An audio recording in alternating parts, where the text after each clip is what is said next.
Dear students, this is Praveen Kumar Agrawal from Management Department, Rotary Institute of Management and Technology, Chandosi, welcomes you in today's lecture of Principles of Economics. In today's lecture, we will focus towards the topic cross elasticity of demand. So in this topic, we will discuss the third type of elasticity of demand. जैसा कि previous lecture में हमने elasticity of demand के दो types price elasticity of demand और income elasticity of demand को discuss कर लिया था। तो आज के टॉपिक में हम इलास्टिसिटी ऑफ डिमांड के third type cross elasticity of demand को डिस्कस करेंगे। ओके, क्या होता है cross elasticity of demand? It is the measurement of percentage change in quantity demanded of one commodity due to percentage change in price of the other related commodity. तो इसमें भी हम price में change की वजह से क्वांटिटी डिमांडेड में कितना चेंज होता है इस पर्टिकुलर फिनोमेना को स्टडी करते हैं, लेकिन this is in relation of two particular commodities जो किसी ना किसी तरीके से एक दूसरे से रिलेटेड होती हैं। या तो ये दोनों कमोडिटीज एक दूसरे की सब्स्टिट्यूट्स होंगी या फिर दोनों एक दूसरे के कॉम्प्लीमेंट्री गुड्स होंगे। तो हम यहां स्टडी करेंगे कि अगर एक गुड्स के प्राइस में कुछ परसेंटेज चेंज होता है तो उसकी वजह से दूसरी जो रिलेटेड कमोडिटी है उसकी क्वांटिटी डिमांडेड में कितना परसेंटेज चेंज होगा। ये जो मेजरमेंट है that is known as the cross elasticity of demand. यानी कि इसकी जो डेफिनेशन बनेगी वो क्या होगी? डेफिनेशन देखिए इसकी, cross elasticity may be defined as the percentage change in the quantity demanded of the one commodity divided by the percentage change in price of other commodities where both the commodities are either substitutes or complementary to each other। तो सीधा सा formula हो गया कि cross elasticity of demand is equal to percentage change in quantity demanded of the commodity A upon percentage change in the price of the commodity B. तो यहां हम दो कमोडिटी लेके चल रहे हैं ए और बी। ए के क्वांटिटी डिमांडेड में परसेंटेज चेंज और बी के प्राइस में परसेंटेज चेंज का रेशियो क्या कहलाएगा? It is known as the cross elasticity of demand। So clear with the definition? अगर हम इसको सिंबॉलिकल वे में रिप्रेजेंट करें तो सिंबॉलिकली ये फॉर्मूला निकल कर आएगा इसका, EC is equal to delta QA upon delta PB into PV upon QA। Formula वही है जो हमने प्राइस इलास्टिसिटी ऑफ डिमांड में डिस्कस किया था, लेकिन यहां पर हम क्वांटिटी किसके रेफरेंस में लेके चल रहे हैं? ए के रेफरेंस में, और प्राइस किसके रेफरेंस में लेके चल रहे हैं? कमोडिटी बी के रेफरेंस में। तो Q delta Q of commodity A delta P of commodity B into P of B upon Q of A। क्या मतलब हुआ इनका? PV का मतलब है initial oblique original price of commodity B। ये इनिशियल प्राइस है कमोडिटी B का। QA क्या है?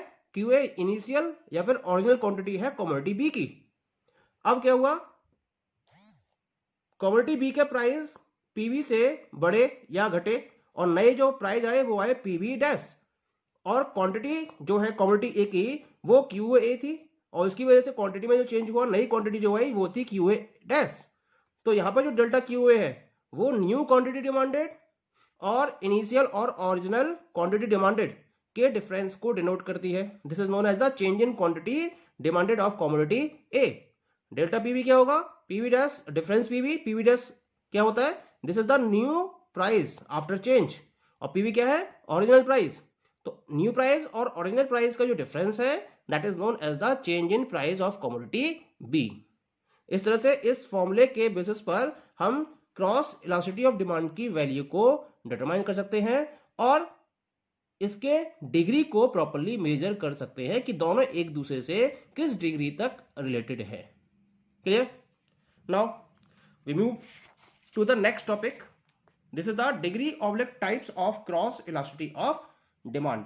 यहां हम क्रॉस इलास्टिसिटी ऑफ डिमांड के डिफरेंट टाइप्स को डिस्कस करेंगे,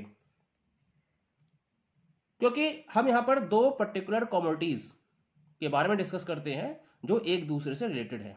अब इनमें तीन टाइप का रिलेशन हो सकता है, या तो दोनों कमोडिटीज एक दूसरे से रिलेटेड नहीं होंगी, या दो कमोडिटीज एक दूसरे के कॉम्प्लीमेंट्री गुड्स होंगे, या दोनों कमोडिटीज एक दूसरे के सब्स्टिट्यूट गुड्स होंगे। क्योंकि तीन टाइप का रिलेशन है, इसी वजह से क्रॉस इलास्टिसिटी भी तीन टाइप की ही हो सकती है। पहली होती है इसके अंदर that is zero cross elastic demand, दूसरी होती है positive cross elastic demand, and third one is negative cross elastic demand. Zero cross elastic demand कब होगी? जब दोनों कमोडिटीज एक दूसरे से किसी भी तरीके से रिलेटेड नहीं होंगी। पॉजिटिव कब होगी? जब दोनों गुड्स एक दूसरे के सब्स्टिट्यूट गुड्स होंगे, यानी कि सब्स्टिट्यूट्स के केस में जो इलास्टिसिटी निकल कर आएगी, क्रॉस इलास्टिसिटी निकल कर आएगी, वो पॉजिटिव क्रॉस इलास्टिक डिमांड होगी। और जब हम कॉम्प्लीमेंट्री गुड्स की बात करेंगे तो कॉम्प्लीमेंट्री गुड्स के केस में क्रॉस इलास्टिसिटी नेगेटिव रिलेशन को डिफाइन करेगी। अब एक एक करके इनको डिस्कस कर लेते हैं। पहले हम बात करते हैं जीरो क्रॉस इलास्टिक डिमांड की, क्योंकि क्रॉस इलास्टिसिटी क्या है? जीरो है, यानी कि कमोडिटी बी के प्राइस में तो चेंज हो रहे हैं लेकिन ए की क्वांटिटी डिमांड में कोई भी चेंज नहीं हो रहा है, जिसकी वजह से परसेंटेज चेंज कितना हो गया? It will B zero, and zero upon something it means zero. इसका मतलब कि एक कमोडिटी के प्राइस तो चेंज हो रहे हैं लेकिन दूसरी कमोडिटी की क्वांटिटी डिमांडेड में कोई भी चेंज नहीं हो रहा है, तो हम इस सिचुएशन को नाम देते हैं जीरो क्रॉस इलास्टिक डिमांड का। यह कब पॉसिबल है? जब दो कमोडिटीज एक दूसरे से किसी भी तरीके से रिलेटेड ना हो। क्लियर? जैसे मैं कहूं कि पेन एंड टेबल, यानी कि अगर मैं पेन के प्राइस में कोई चेंज करूंगा तो टेबल की क्वांटिटी डिमांडेड पर इसका कोई इफेक्ट नहीं पड़ेगा, क्योंकि दोनों कमोडिटीज एक दूसरे से किसी भी तरीके से रिलेटेड नहीं है। तो यहां जो क्रॉस इलास्टिसिटी वो क्या होगी? जीरो होगी। क्लियर? अब इसका कर्व कैसा होगा? मैंने बताया था कि जब कोई वैल्यू जीरो निकल कर आती है तो उसके रेफरेंस में अगर हम दो वेरिएबल्स को फॉलो करते हुए कर्व ड्रॉ करेंगे then it will be parallel to Y axis. यहां मैंने एक्स एक्सिस पर क्वांटिटी ऑफ कमोडिटी बी को काउंट किया है और वाई एक्सिस पर प्राइस ऑफ कमोडिटी ए को इंक्लूड किया है। ठीक है, this is the demand curve parallel to Y axis. Curve इसका पैरेलल टू वाई एक्सिस होगा। अब जब प्राइस थे ओपीए, क्वांटिटी डिमांडेड कितनी है? ओक्यूबी। इसके रेफरेंस में प्राइस ओपीए से कम होकर पीए डैश रह गए, अब भी क्वांटिटी कितनी है? ओक्यूबी। प्राइस ओपीए से बढ़कर ओपीए डबल डैश हो गए लेकिन अब भी क्वांटिटी कितनी है? ओक्यूबी। यानी कि प्राइस में तो चेंज हो रहा है लेकिन क्वांटिटी डिमांडेड में कोई भी चेंज नहीं हो रहा, यानी कि डिफरेंस क्या हो गया? जीरो हो गया। इसी वजह से ये DD curve zero cross elastic demand curve को रिप्रेजेंट करेगा और यहां ईसी की वैल्यू जीरो के बराबर होगी। पॉइंट क्लियर हो गया? Okay, now we move to the next one. The next one is positive cross elastic demand. ये कब पॉसिबल होगा? This is only for substitute goods, यानी कि जब दो गुड्स एक दूसरे के सब्स्टिट्यूट गुड्स होंगे तो उस केस में क्रॉस इलास्टिसिटी पॉजिटिव होगी। यानी कि हम जब एक कमोडिटी के प्राइस को इंक्रीज करेंगे तो उसकी वजह से दूसरी कमोडिटी की क्वांटिटी डिमांडेड में भी क्या होगा? इंक्रीमेंट होगा। It means this refers to the situation where a percentage increase in the price of one commodity causes to a percentage change or percentage increase in the quantity demanded of the other commodity. Okay, and in the same way अगर एक commodity के price में percentage decrease होता है तो उसकी वजह से दूसरी कमोडिटी के क्वांटिटी डिमांडेड में भी डिक्रीमेंट होगा। So this is known as positive cross elastic demand, and in such a situation the value of EC will be more than zero. ये किस केस में होता है? ये होता है सब्स्टिट्यूट गुड्स के केस में। कैसे होता है इसका एक एग्जांपल डिस्कस कर लेते हैं पहले, ठीक है, फिर हम ग्राफ की बात करेंगे। Just suppose that T and coffee ये सब्स्टिट्यूट्स है, पेप्सोडेंट, कोलगेट ये भी सब्स्टिट्यूट्स है, मैगी एंड ईपी नूडल्स ये भी एक दूसरे के सब्स्टिट्यूट्स है। हम एक एग्जांपल लेके चलते हैं। सपोज टी एंड कॉफी दोनों सब्स्टिट्यूट्स हैं एक दूसरे के। Initial price of tea is PT.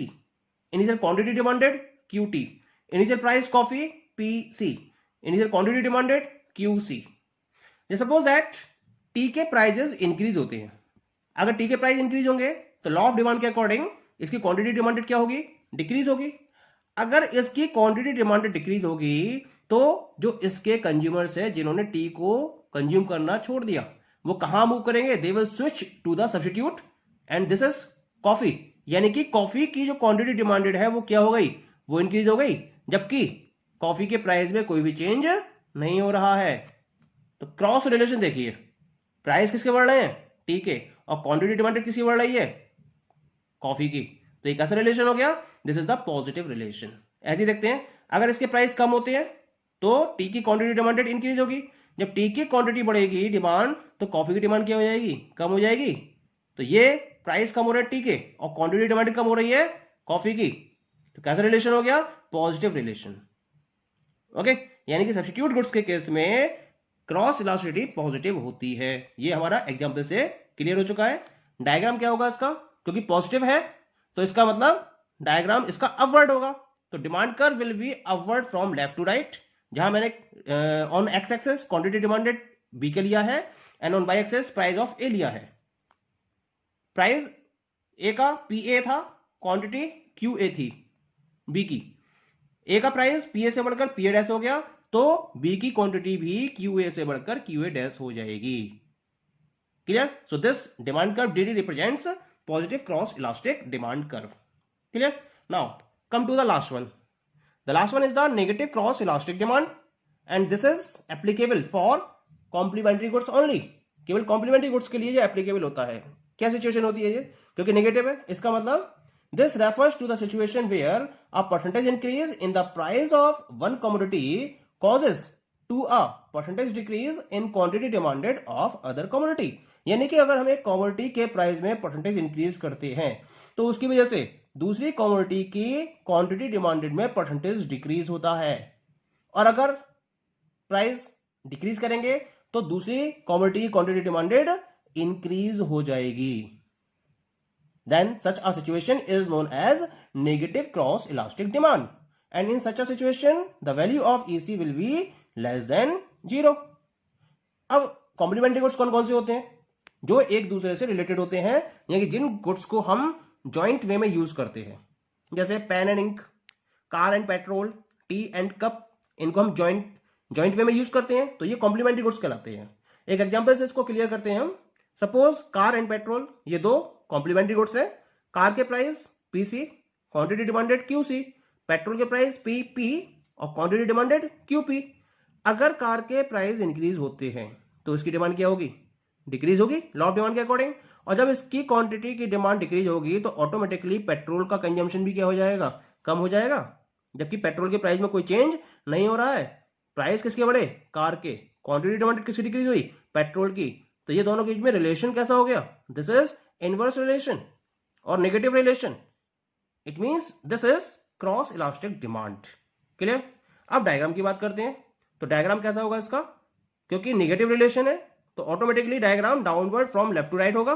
तो ये मैंने शो कर रखा है डायग्राम में, एक्स एक्सिस पर क्वांटिटी बी की ली है मैंने और वाई एक्सिस पर ए के प्राइस लिए हैं।